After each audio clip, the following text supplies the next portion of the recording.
Esta apresentação tem como tema o método, a discussão, a conclusão e as referências de um artigo científico.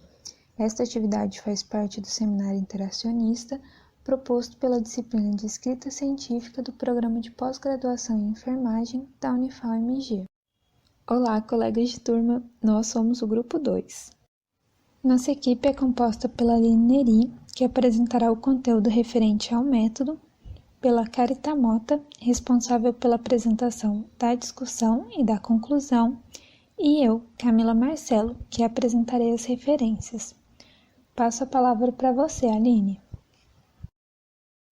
O método é o procedimento, técnica ou meio de fazer algo de acordo com um plano.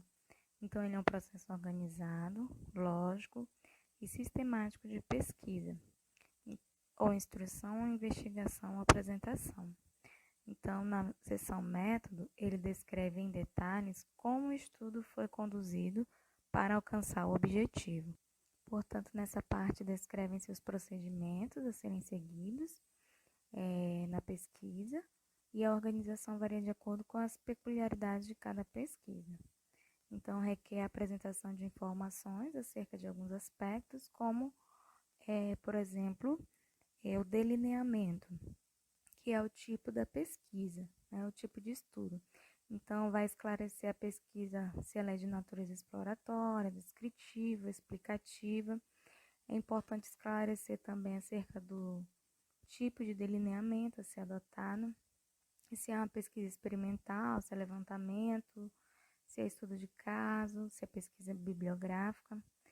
E aí, o outro ponto também é o cenário, que é o contexto da pesquisa, como as datas, o local e suas características. E aí nós temos a população em amostra, que envolve as informações acerca do universo a ser estudado, da extensão da amostra e da maneira como ela vai ser selecionada.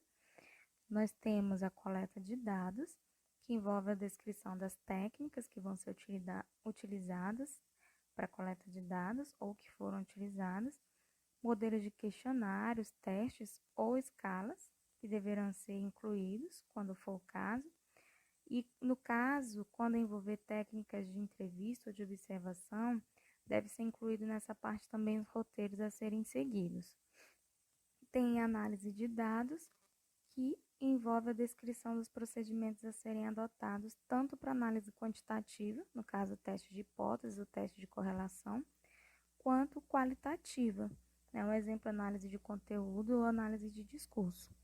E, por fim, os aspectos éticos, no caso de pesquisas com seres humanos, que deve ser de acordo com a resolução do país. Os autores que afirmam essas descrições da seção método são Pereira, 2011, e Gil, 2013, que vai de acordo com o que os colegas interagiram no fórum, conforme a resposta de cada um, e que já trouxeram as suas experiências anteriores. Dando continuidade sobre a escrita de um artigo científico, falando sobre a finalidade da discussão, parece até redundante dizer, mas a função da sessão de discussão é discutir como os resultados respondem e apoiam a questão de pesquisa colocada na introdução, e para comparar e contrastar os resultados com outros estudos na área. Dessa forma, a principal função da sessão de discussão é responder à pergunta de pesquisa colocada na introdução e usar os resultados para apoiar esta resposta. A maneira ideal, mais limpa de se iniciar a discussão é responder à pergunta da pesquisa afirmando: os resultados do nosso estudo sugerem. É aceitável lembrar ao público da singularidade ou novidade dos seus dados.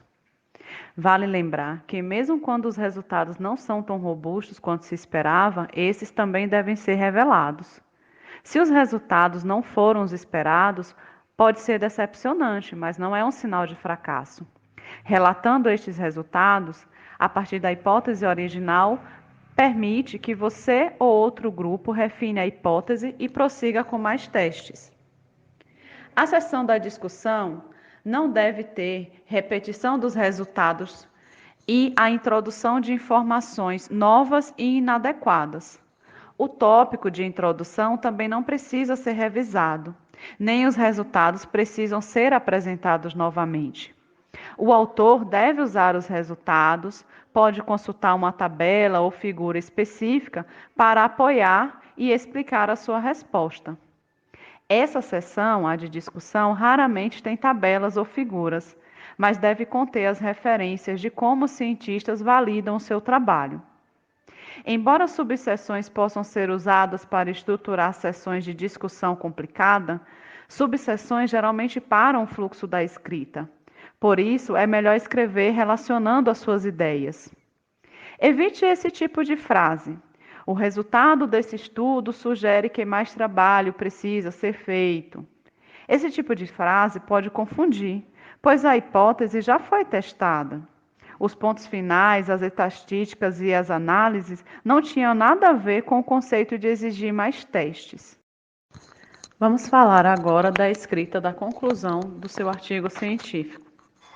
No editorial escrito para a revista da Associação Médica Brasileira, Bruno Caramelli cita que a conclusão é a cereja do bolo do artigo científico. E ele dá algumas dicas para esta escrita. Que você vá direto ao assunto e não seja prolixo, certificando-se de que sua conclusão está embasada pelos resultados do seu estudo. Não conclua nada que seus dados não permitam concluir. Cuidado com as inferências e não tente estender seus resultados e sua conclusão para resolver todos os problemas do mundo.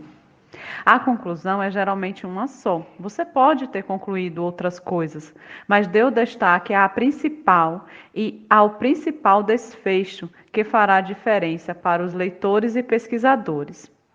Certifique-se de que existe consonância entre o título, os desfechos escolhidos nos objetivos, a conclusão do abstract e a conclusão final do trabalho. E também mostre sua conclusão para alguns colegas que não tenham participado do trabalho, para que analisem se o texto está sendo interpretado da maneira que você desejaria. Agora vamos falar da referência. A referência é um conjunto de elementos que permite a identificação de um todo ou em parte de documentos impressos ou registrados em diversos tipos de materiais, como, por exemplo, artigos científicos, livros, portarias, entre outros.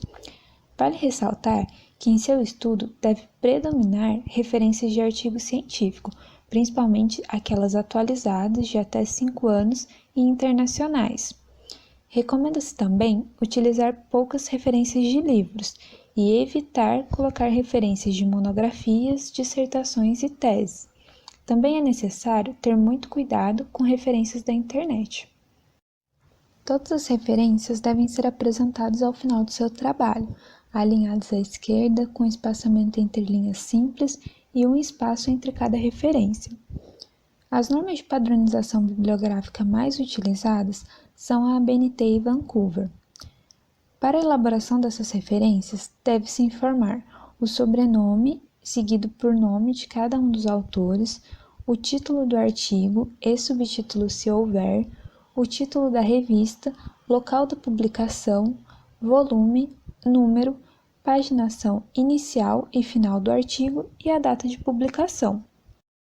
Entre as principais diferenças dessas normas, destacamos que, para a ABNT, as referências devem ser mencionadas no sistema alfabético.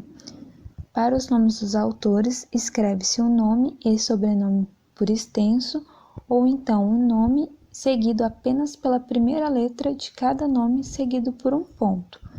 Pode-se adotar como recurso tipográfico o negrito, grifo ou itálico. Enquanto para Vancouver, as referências deverão ser mencionadas conforme a ordem em que aparece pela primeira vez no texto. Para os nomes dos autores, informa-se o nome e apenas a primeira letra de cada nome sem o ponto. E nesta norma não existe o recurso tipográfico, como negrito, grifo e itálico nas referências. Segue um exemplo da utilização dessas normas para artigos científicos. Agradecemos a atenção.